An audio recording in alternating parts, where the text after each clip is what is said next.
Hello. Here's a pattern I notice in questions.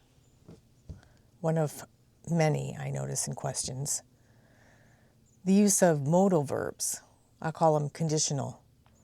The use of modal verbs in questions removes authority. I'm reading off my notes, and that's because conditional language relocates authority from the source of decision making, which would be me or you, to outside of me, outside of the speaker. That's what conditional and modal verbs do. That's their job. So this morning I'm listening to Mayim Bialik's breakdown, Dr. Bialik. The title is Aliens Already Live Here. It's the April 28th episode. One of the questions posed was, what should I be looking for? And the timestamp has a title called, Where Could They Hide? So two conditionals. What should I be looking for and where could they hide? So should and could. There's 7 total modal verbs in the English vernacular. So when a condition is introduced, authority is displaced from the person whose existence is inherently self-authorizing and transferred to the condition itself, to the should or the could or the might or the may. The condition is then treated as prior. In logic, it's called a priori, but I'm not going to go there right now. I just did. It's considered the prior to the person. So as if it must be satisfied, meaning the condition must be satisfied before the person can act or even justify desire. So this is the function of the conditional or the modal verb. They don't seek answers. They relocate authority. They turn self-grounded action into permission seeking. So what should I be looking for is a permission. It doesn't require an answer. It requires permission. That's what that question is inherently asking. May I please have permission? As are all modal verb questions inherent of that particular structure.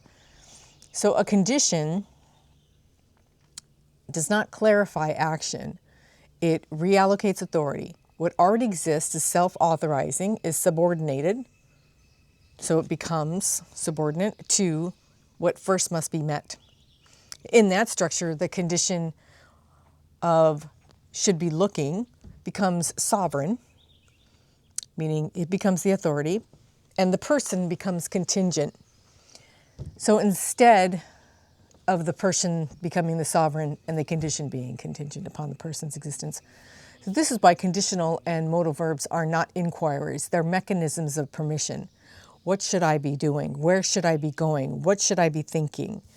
Or could or would.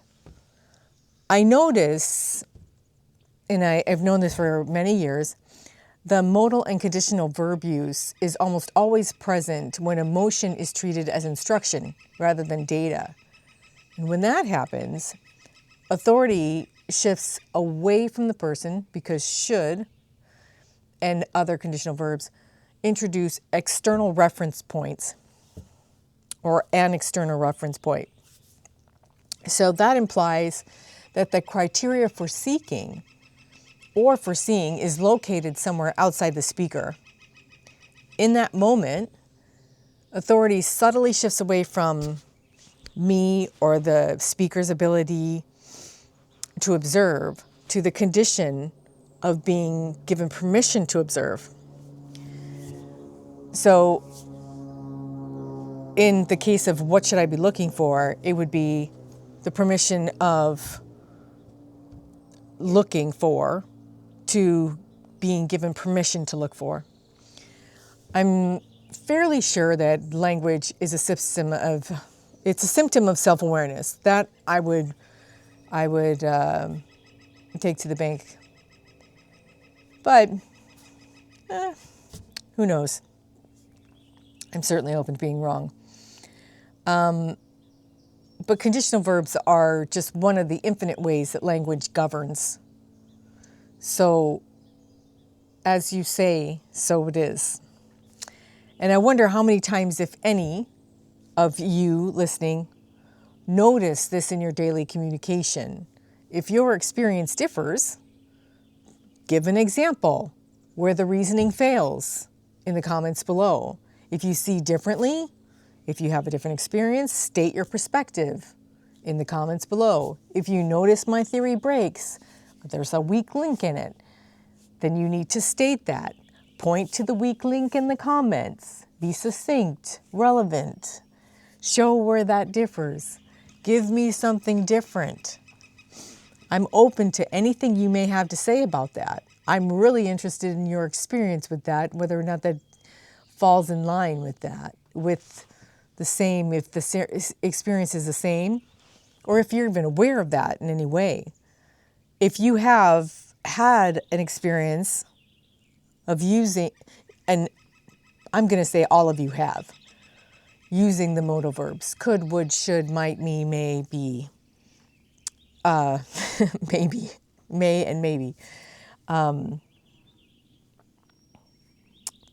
So the question might be, should I go to the store? Or should I go dirt biking? Should I go rock climbing? And you might be asking someone that question and they might laugh at you, or their response might be, well, what kind of question is that? Or why would you ask that? What kind of whatever. It's evoking an emotional response in the person that you're talking to because it's an emotional question. It's based on a value judgment of the self. It's not based on seeking information. You actually don't want a decision. You want validation in those questions. So if you have something different, you've experienced something different than that, then please place it in the comments below. Time for me to weed the driveway. I make my thinking visible. Join me.